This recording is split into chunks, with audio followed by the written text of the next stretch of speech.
Hey, howdy, and welcome, kids. It is time once again for Conscious Embodiment, Astrology, and Dreams with Dr. Michael Lennox. It is the week of April 22nd through the 28th. we are we are back in a hot week. Right? We got a full moon ruled by Pluto, driven a little bit by Pluto, and Pluto being the planet of death and rebirth. And we're in a lunar cycle that is an eclipse experience. Even though this full moon's not an eclipse, it's still within an eclipse lunar cycle. Mercury is going to finish his retrograde. It's quite a week. Mhm. But of course, let's start with a question because we have an interesting, fun one. Fun because it reminded me of something cute and sweet. But Sylvie writes us, first, thank you for your teachings, a little prayer emoji. It seems that all or most of the planets have smushed together in two houses for quite a while now.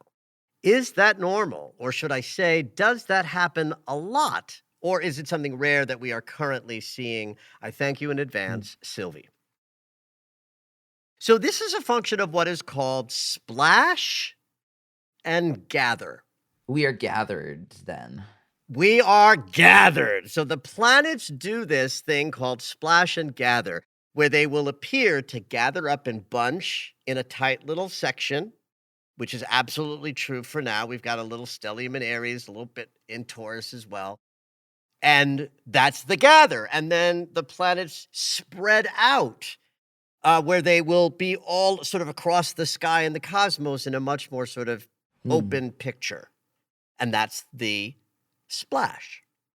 I would say the rhythm is roughly, I don't know, a year. I mean, I didn't look this up. I could literally sit down and do this, research in a mathematical way. And I just generally sort of looked at it. There's about a year to a year and a half in the rhythm of splash gather. In fact, when we get to the end of 2024 into 2025, we will be much more in a kind of a splash sensibility.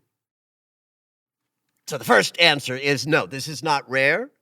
It's constant and fluctuating since everybody who's taken a breath and lives in a body has experienced this splash and gather we'll just say every year to 2 years in a kind of rhythmic pulse.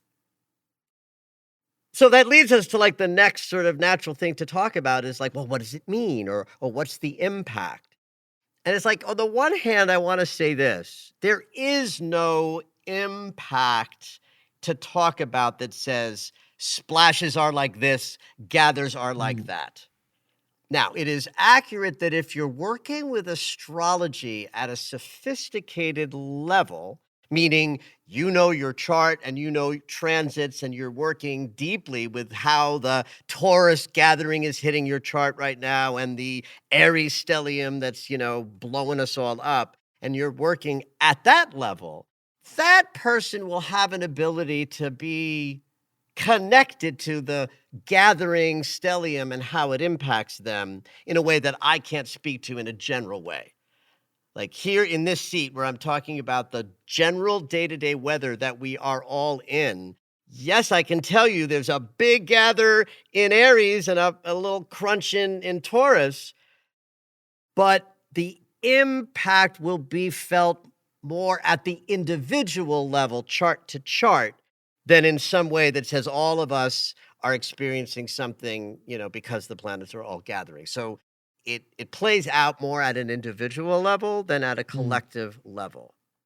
Now, I can sort of give another layer of this since we're in such a Aries-driven gather, that one could say that if a bunch of planets are all gathering in one particular archetype, that it would be accurate to say that this particular time is being sort of driven more by that archetype than any other, right? So these months, the early months of 2024, are all being driven by this huge gathering in Aries. And so the language of this astrologer and most astrologers these days for the spring, autumn down under is forward movement, activation of your goals and ambitions, right? So Aries always does that, right? So a new moon in Aries is always going to push us forward fiery and energetically. But if there's a huge gather and there's a smattering of planets all in the same archetype, then the idea of we are being driven by the impulse to move forward in a fiery sort of way gets amplified by virtue of all of the different planets that are carrying the same archetypal thrust.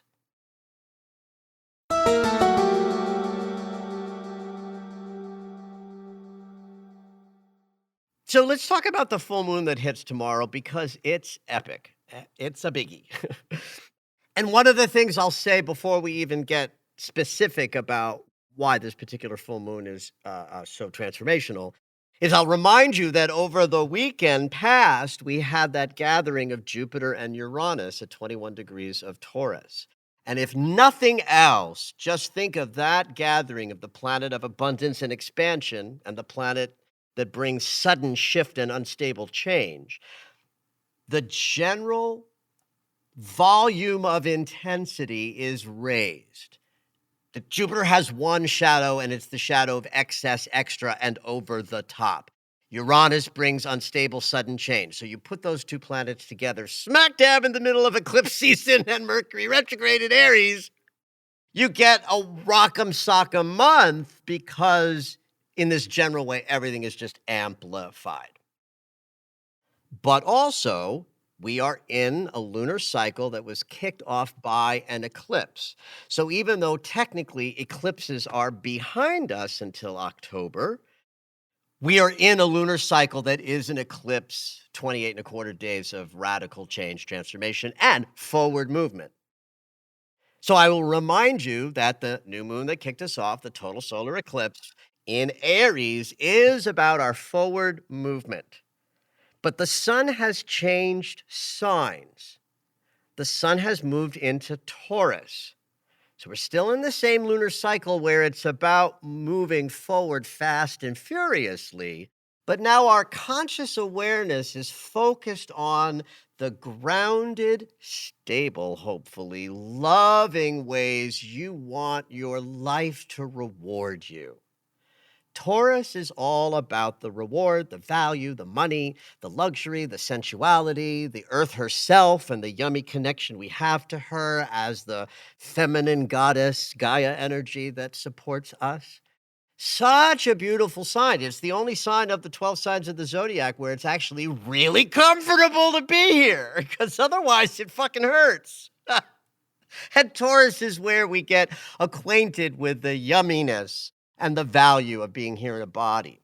So if that's where our conscious awareness is, and the moon is in the opposite sign of Scorpio, Pluto ruled, and the sign of death and rebirth, then the message of this full moon is what has to die in order for you to receive more of the bounty and the beauty that you desire to create, that you might have also put into your intentions that you set with the last new moon. So in that perspective alone, every Scorpio full moon is going to be a little more intense than maybe any other lunation of the 12 full moons of any year because of the emotional intensity of this sign and the Pluto-related connection to death and rebirth. So this is bona fide a death rebirth full moon inside of a lunar cycle, and there's all sorts of supportive energy that make this particular full moon sort of meritorious of a death rebirth release inside an eclipse cycle. One thing is that Mercury is still retrograde. Yeah. What I like about this is that if the planet of perception and thinking and how we identify the patterns that guide us from the neck up is in the unconscious, then release is more readily happening because release takes place in the unconscious. That's why full moons represent release, because the moon is the unconscious arbiter. That light of the full moon is us getting deeply into the unconscious as much as is available at any given moment in our lives. Full moons open the door to the below, and Mercury moving backwards is like the door to the below being opened. Right? So when we are more aware of what's unconscious just below the surface, we're in a better position to like give up the ghost and let the release happen at an unconscious level. And this gets a little deeper too, because Mercury is actually turning around and going direct like 2 days later. I think it's Thursday. That means he ain't moving at all. So when Mercury is not moving and getting ready to turn around and go direct because he's retrograde, we call that the storm cycle. That's how bumpy and clunky and cranky communication is going to be during Oh this full no. moon. So I parse out two things about this, right? The value archetypally is we will have greater access to the unconscious material to allow a release to happen at a deep level. And in Aries, it'll be connected, that release will be connected to what has to be dropped for us to move powerfully forward. But the energy of today, tomorrow, and Wednesday is going to be rock'em, sock'em, bumpy because we have the amplified energy of the full moon and Mercury in his storm cycle. Watch all your communication, kids, today, tomorrow, and Wednesday.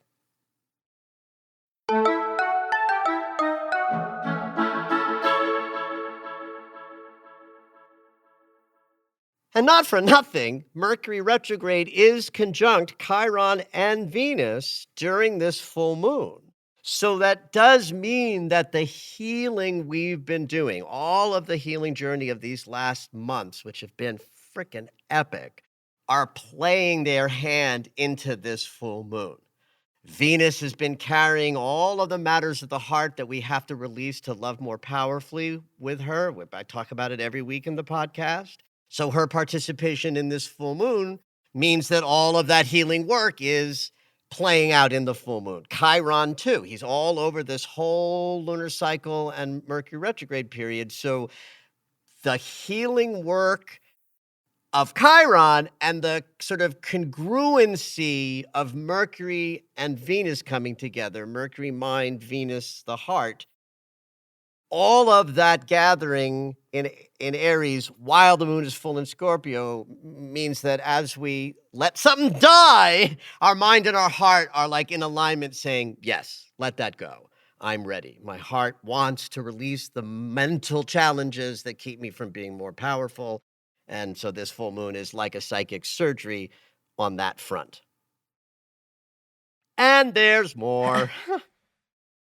One of the reasons why I mentioned the Jupiter-Uranus conjunction from this past weekend, besides the fact that it means the whole month is sort of 3 notches of volume higher than any other month, is that Jupiter and Uranus are together in this full moon and working in a perfect sextile with Mars and Neptune over in Pisces.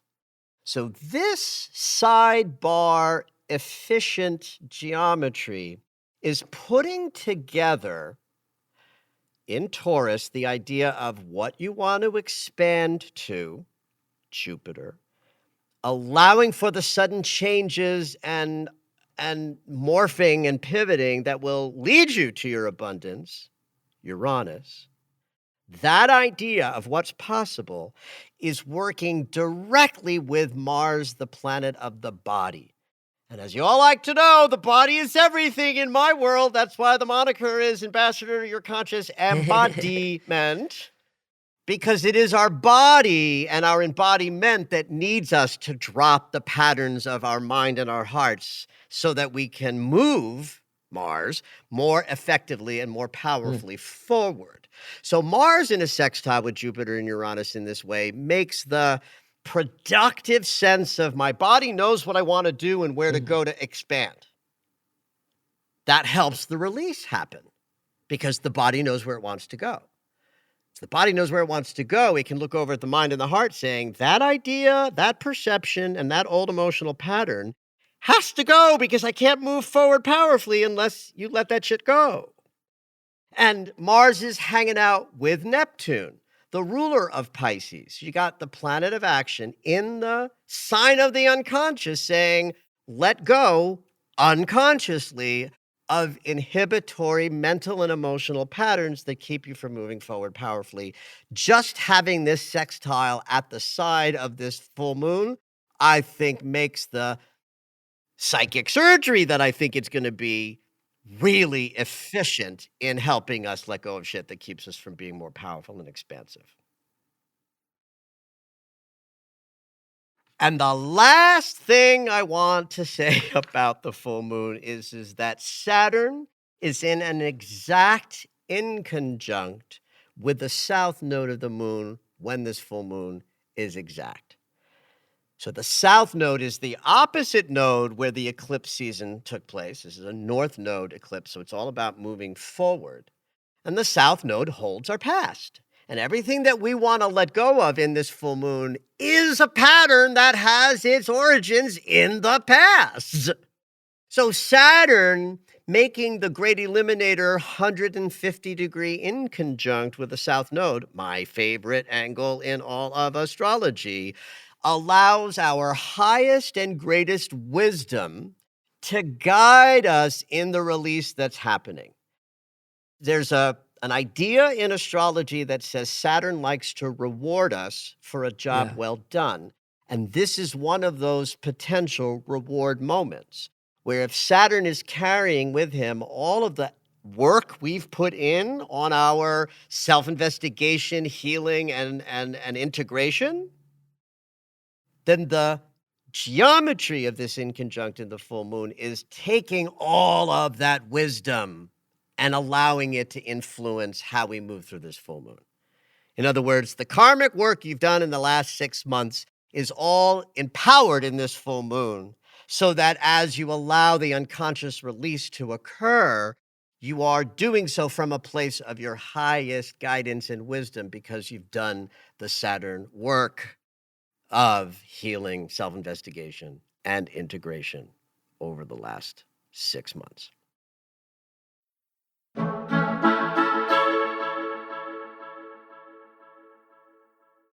Early Thursday morning, kids, Mercury turns around, goes direct, and by like 6 a.m. Pacific time, we are out of the Mercury retrograde Yay. cycle. Yes! Brutal. Yeah. This one was. You know, partly because of the Aries archetype, right? That Aries rules the body and embodiment, like, Mr. Embodiment over here. I so often talk about Virgo with relationship to the body because that's the sign that rules the healing of the body, the integration that the body does, attending to the body and your embodiment every day to have greater wellness and expansion and expression. That's a Virgo thing. But Aries is the energy that dives into the void and comes here and says, I am. And we don't get to be in the I am of us without a body. So that's why there were so many headaches. I had a headache for 3 fucking weeks. Oh my God. Well, I have Aries at the Imam Coli. Aries rules my 4th house of home and privacy, and Jupiter's in that house at 19 Aries. So it was very expansive and healing for me this whole cycle. But oh my God, my fucking body and head were exploding the whole time. At any rate, we're done as of Thursday morning. But we still have a lot of wrap up to go. And I have a suspicion that the wrap up's going to be important, kids, because the cycle itself was so disruptive and cranky. And that happens on May 13th. So from Thursday through May 13th, we're in the wrap up. So you can expect anything and everything that came up in the last like 6 weeks, the 3 weeks of the preamble at March 18th through April 1st, then followed by the 3 weeks of the backward movement, April 1st to the 25th. Hope you were paying attention because there might be some important ways that you knit together a kind of new sense of perspective in the weeks ahead. I like the fact that as Mercury is finishing up his retrograde, that he hung out and just stayed with the north node of the moon for the whole sort of station, right? He got there like before the full moon, and he turns around and goes direct at an exact conjunction and will stay at 15 degrees for like 4 or 5 days after Thursday. So what that means is this whole week has our minds getting ready to emerge out of the backward cycle and have a very strong sense of where to go next, right? Because Aries is Yeah. about starting up, and the North Node is about the future and what we're moving into. It's a North Node eclipse season. So do not be surprised if, as soon as we get to the weekend, Thursday, Friday, and beyond, any impulse you have to try something new or start something up or to trigger the thing or shoot the gun that starts the race, have at it. This might be exactly the moment to sort of shoot forward after all of this delay.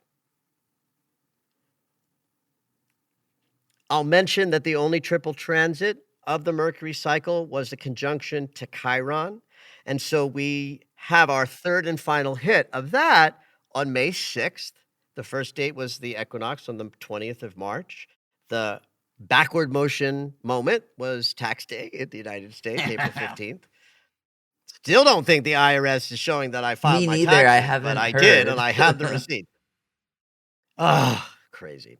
And May 6th will be the wrap up. You can be sure we'll be talking about it here on the pod and in my daily subscription and videos, because we're not quite done with the powerful healing, and that's to come in the next couple of weeks. So it's really going to be quite a week. And while, yes, it's fabulous news that Mercury is turning around, understand that the process of his turning around is cranky. So we're not going to really feel free of the bother of Mercury for, till maybe the weekend and after. And really and truly, this full moon is going to knock some of us on our asses. In fact, I realized that I looking at my outline here, I literally forgot to mention kind of one of the most important things about this full moon that makes it the psychic surgery that I keep saying that it is. And that's because Pluto, the ruler of this full moon, is going to be squaring both the sun and the moon as they oppose each other. So if Pluto is the planet of death and rebirth, and the conscious awareness of the sun is squaring death and rebirth, that means we are aware consciously of all of the changes we are going through and have to allow. But the moon squaring Pluto means it's also happening at an unconscious level.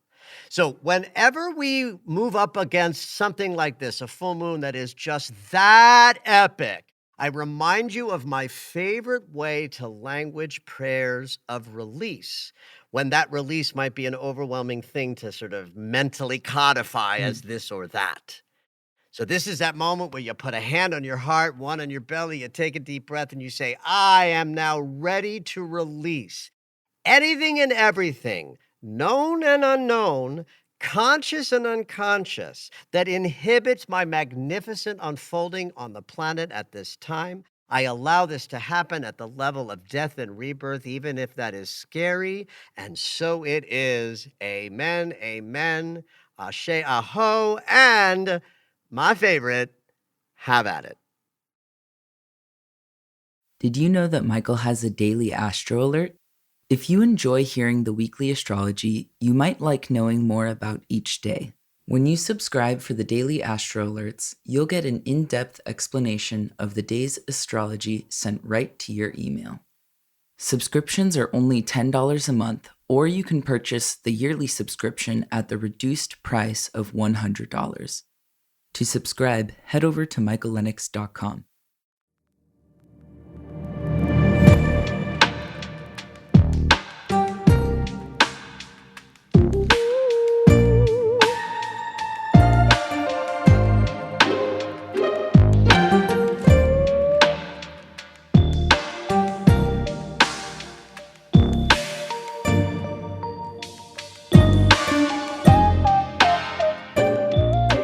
All right, it's dream segment time. Every week, Dr. Michael will interpret dreams that are sent in via email or take a live caller. If you would like your dream interpreted on the podcast, you can go ahead and email us at dreams@michaellennox.com. Hopefully your dream will make it onto the show.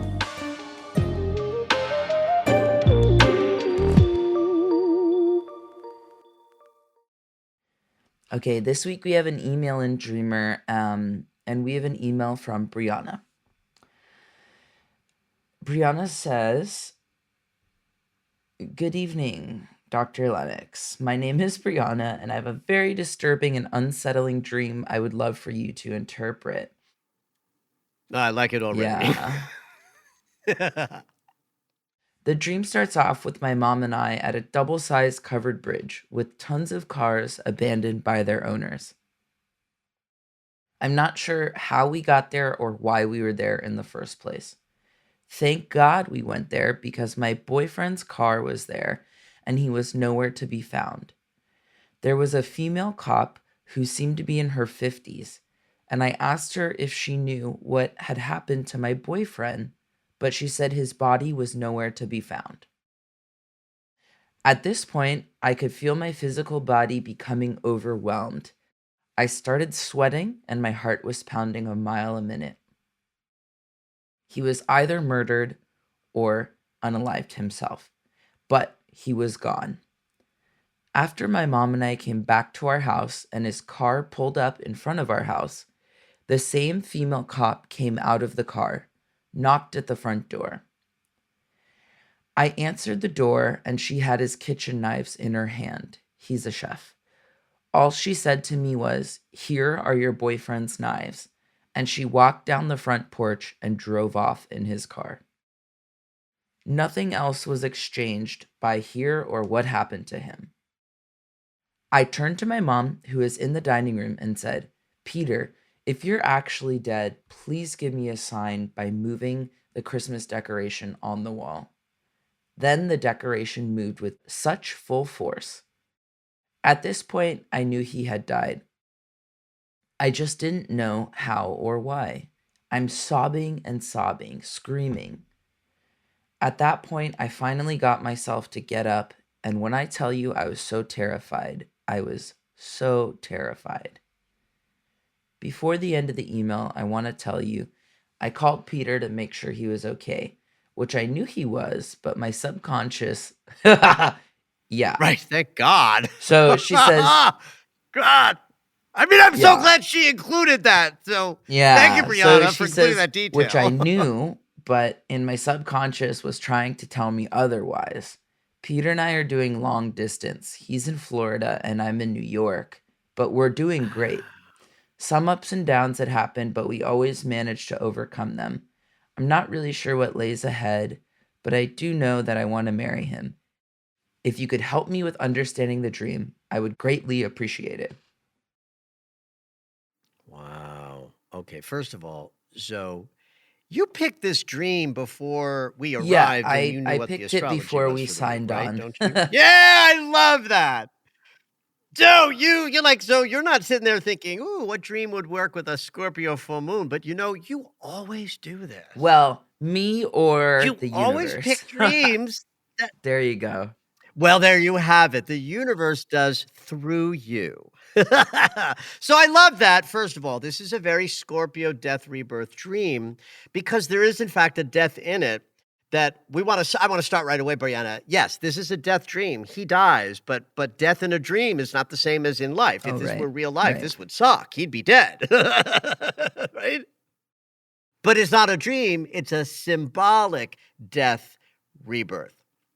So interestingly, since the universe said, let's contemplate this dream when we're also contemplating what I'm calling a psychic surgery, Scorpio death rebirth dream, so that we can move Yeah. forward with more bounty. Let this dream be about that the death of Scott and the identification of his skill, the knives, right? So it's like you've got the best of him in your ownership. You've got the knives, and he's died, which means a transformation is happening. You're going to cross the bridge into new territory because that's what the dream is about. It's about the transition. I think it's the transition from where you are to that last line of your email, I want to marry this guy. So on the other side of the bridge is you marry him. But there's something the psyche wants to process or is processing with this dream. Okay. So let's inch through the dream to figure out what it might be meaning. since Brianna, you're with your mom, there has to be something about your mom's consciousness around relationships with men that's present. Oh, I did not think about that. Well, why else? She's there, right? It's like mom has to be there. So the dream psyche is saying to Brianna, mom issues are up. Okay. Mom is here. Now, I can't say whether it's mom's psyche around relationship is helpful to Brianna or something that has to be noticed as, don't do the problematic thing that the generational consciousness might inspire you to do. I love the fact that it's a double-sized covered bridge, which means that traffic moves both ways. Nobody has to move out of the way for a car to move in either direction, right? Where a single bridge, right, you'd have to wait, awkward, right? So you can start or finish a journey in a double bridge. Abandoned cars are like old ideas of transition that didn't get actualized. So if we're looking at the bridge is successfully getting to the other side of the current moment so that the relationship can blossom the way Brianna wants it to, this bridge might be asking her to consider old abandoned ideas, old relationships that didn't match what she wanted, or old patterns that she might want to be aware of now.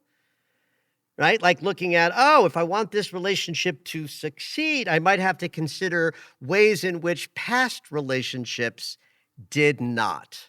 Interesting. She says she doesn't know why they're there. This is why I think she's there. Yeah. Okay. And in fact, thank God she's there, she says, because there is in fact something important to process about the change that's happening right now. I like the fact that Brianna assured us that the relationship is going well, so that the change Brianna is processing in her dream isn't about the relationship being in trouble or ending, but the relationship clearly has to change in structure if it's ever going to go from a long distance relationship that has no evolving future unless effort is made to cross that bridge and be in a different structure, like moving or something of that nature.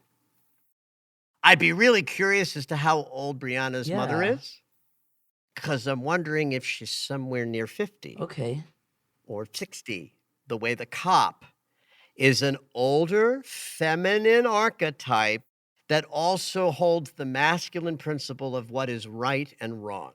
Cops are a warrior archetype. Warriors divide the world into right and wrong.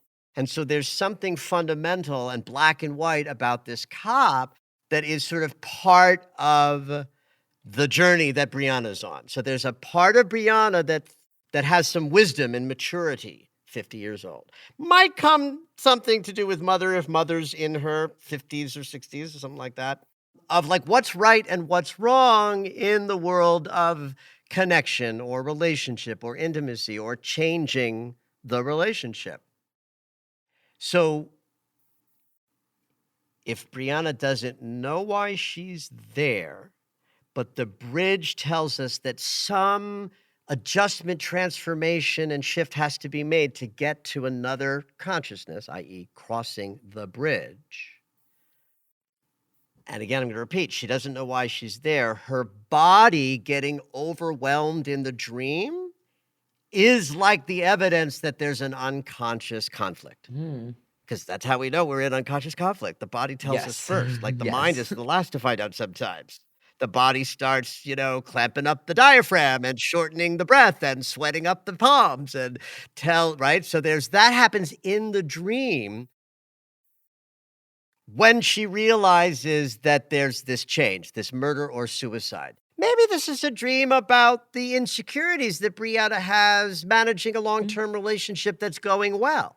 If it's going well in waking life, this might be one of the ways she does that, by letting the dream world help her process the fears around connection when that connection isn't moving or flowing, and or any other unknown things that Brianna's working on in her unconscious in order to get this relationship to move to the next level. So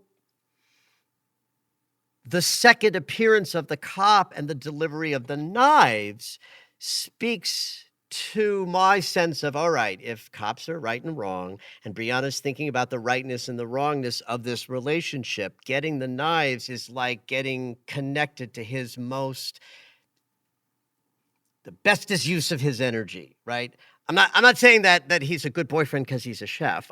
I'm saying symbolically, a chef's knives are a Mhm. symbol of his mastery.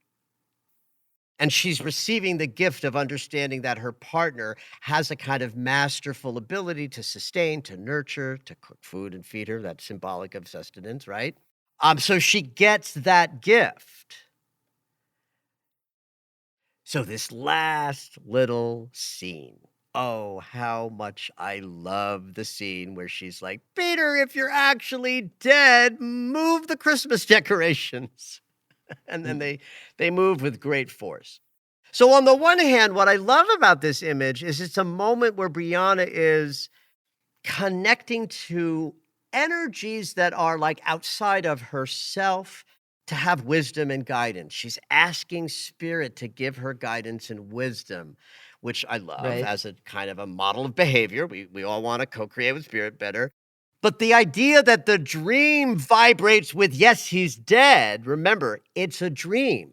If this happened in waking life, we would not like that.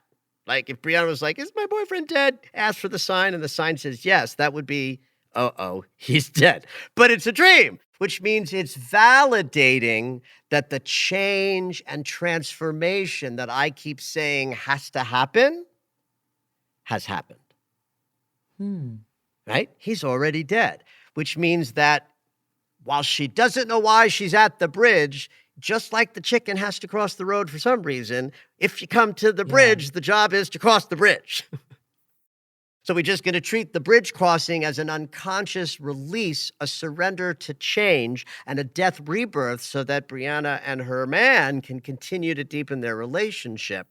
And while it might not be clear what has to be released at this time for Brianna, the fact that he's already dead means the process has already occurred, the change has taken place, and it's just a matter of moving through the next, weeks and months to sort of see where the relationship goes or what else Brianna's dream, messages might have to offer in dreams she hasn't had yet. Thank you for listening to Conscious Embodiment, Astrology and Dreams with Dr. Michael Lennox. You can find us on Apple Music, the iHeartRadio app, and anywhere you find your favorite shows. Head on over to michaellennox.com for information on astrology readings, the Daily Astro Alert subscription, upcoming classes, and to join the mailing list.